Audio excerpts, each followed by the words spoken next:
it was incredible messing with Ruthless Records.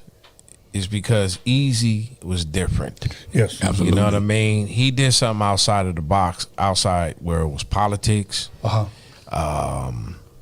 This ethnicity wouldn't mess with this ethnic group. Absolutely. And this and so forth.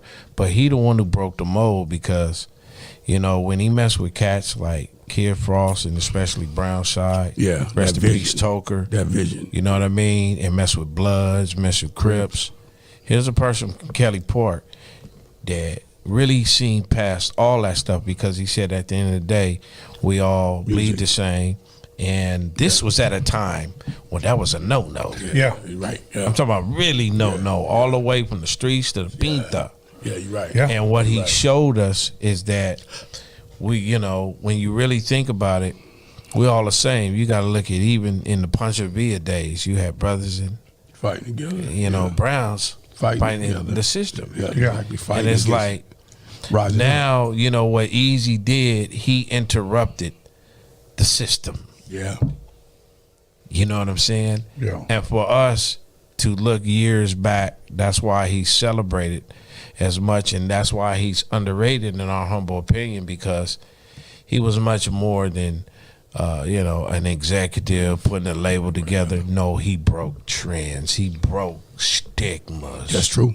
Yeah. And we all learn from that because, and this is Shedio, I mean, we all learn from that because at the end of the day, he knew the power of music, culture, and arts that would subside things in the where even it was from the hood or the Raza or other things that, hey, no, this is political. It's like this. It's the way it is. Right. But he took the musical aspect of it and say at the end of the day, you know, this music is going to break trends past anything that is political. Yeah. I think he did that. Yeah, I think the greatest, one of the great things about Eazy is that he considered it, like you're saying, for all of us.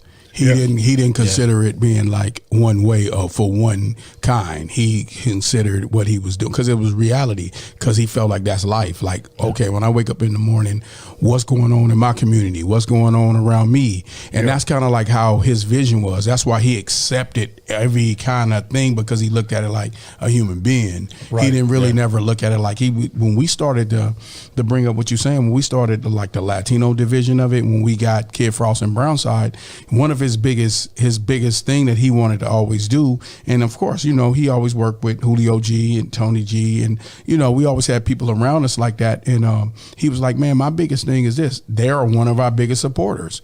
He said, how am I going to give back to their community and not put their people on?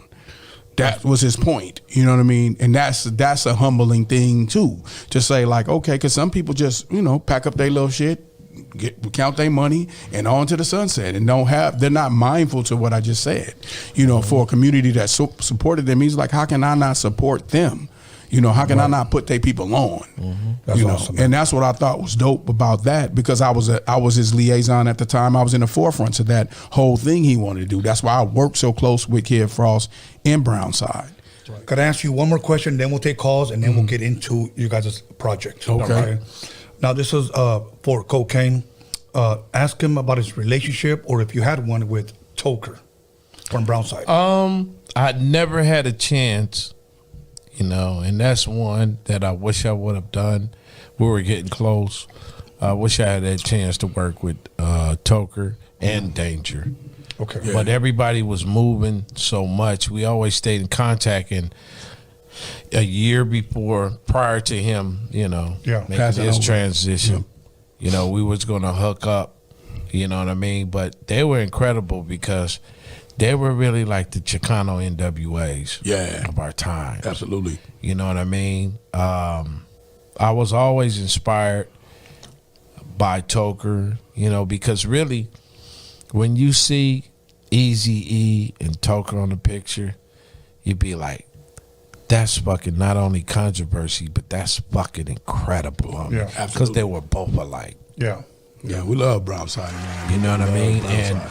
as far as Hutch is concerned, he had a lot more, because I had moved away too. Yeah, exactly. And he had a lot more experience and hands-on. I mean, he used to go to his spots on the beach in Mexico. Yeah. We were That was my like, guy. besides the music, all of us was more like Cardinale. So Yeah, for sure. Yeah, yeah. we were like really like how like, I met. I don't give a fuck about politics, homie. I'm like, How you I met boys say you Toker. my How I homie. met Toker is funny because Eazy was like, he's a Mexican you. You know what I mean? you a Mexican him. Right, he's a you know what I mean. He was like y'all, you know what I mean, y'all attitude, how y'all handle yourself and everything. He was like, man, he'll be good with you. I want you to work with them, and that's how I end up hanging out so much with Brownside and working with him. I was with him a lot, you know what I mean, like just hanging out. That was my guy. He always say, he's like, hey Holmes, you're my brother from another mother. We dope, too much man. fucking alike, you know. That's dope. Because me and him just had the same outlook on everything. As young kids coming up in the game, we had the same outlook about like life and what to do, how the streets kind of like fucked us up, all of that shit. You know what I mean? Toker was a deep dude. Yeah. You know what I mean? He was really a deep dude. And, I miss him every day, man. And Danger was my guy. I think to me, Danger was the next person like to be like the next. He was like the next. He was gonna be huge. I always tell Toker this. I was like, Danger would live. Danger because his voice. I was like lightning in a bottle. The great thing about Danger didn't want to be a rapper. He said, I don't want to be a fucking rapper. I'm a gangster, homie. I said, but your voice, homie, like, you don't get it. Your voice is so sinister and so dope. Like I said, you going to be next, homie. I used to tell Toker that all the time. I said, Danger's next, homie. He gunning. So Hutch, that's one thing that I wish I could have done. But, besides not doing music personally with him, that's my primo, man. He was... Yeah. He's one of a kind, and Hutch did some incredible songs. People may not have known that he was behind as well. Yeah. You know what I mean? Yeah. Some of the songs you produced for him. For them, yeah. Eastside Drama, that's my birth. I birthed Eastside Drama. Really? How was the studio sessions with you guys? Oh, dope. That was professional. One thing you got to know about Toker is Toker about his business. He's straight about his business. He had a mission. He was on a mission to put his set on the map, his scene on the map, which was Brownside.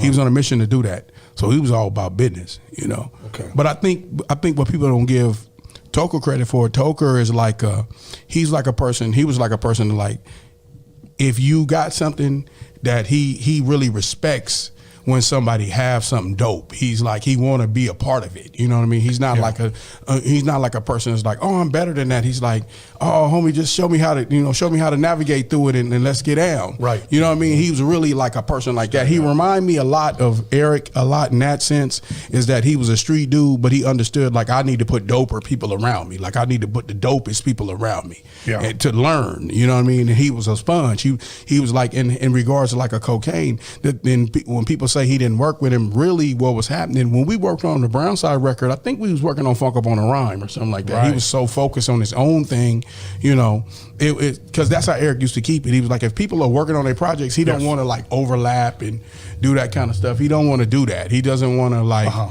he don't want to cross a bunch of stuff up. So he just kind of ran the ship like that. Me being a producer and his liaison, I had to know everything. Like I had to know, I knew when Bone came, what they were going to do. It just, I wasn't a part, because the sound that he wanted was different than what we were doing as Kokane and Above the Law. He wanted Brownside to have that G-Funk shit in him.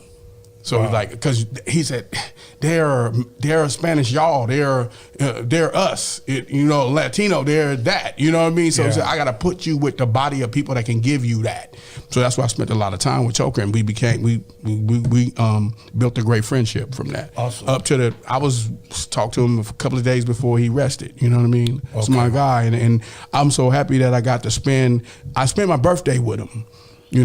Because I wasn't on my birthday, but he was always like, come down here. I said, well, I'm going to wait till I get a break and then come down. So I celebrated my birthday that weekend when I spent them like 4 days with him, and it was amazing. The second part of that question was, can you ask him how he made Eastside Drama happen?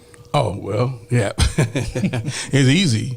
Eazy did that. Eazy put us together. I mean, I like I said, I used to see them cats coming to the studio all the time. I'm like, yeah, who's them? He's like, I think you need to start hanging out with them. They more like you.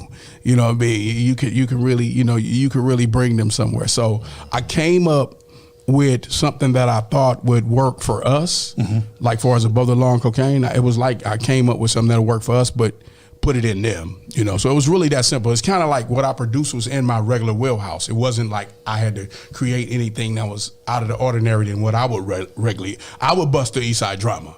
You know what I mean? Yeah. So that's how I wanted to do Brownside. That's you know, awesome. I wanted to do something that would feel like an Above the Law record, but be their own.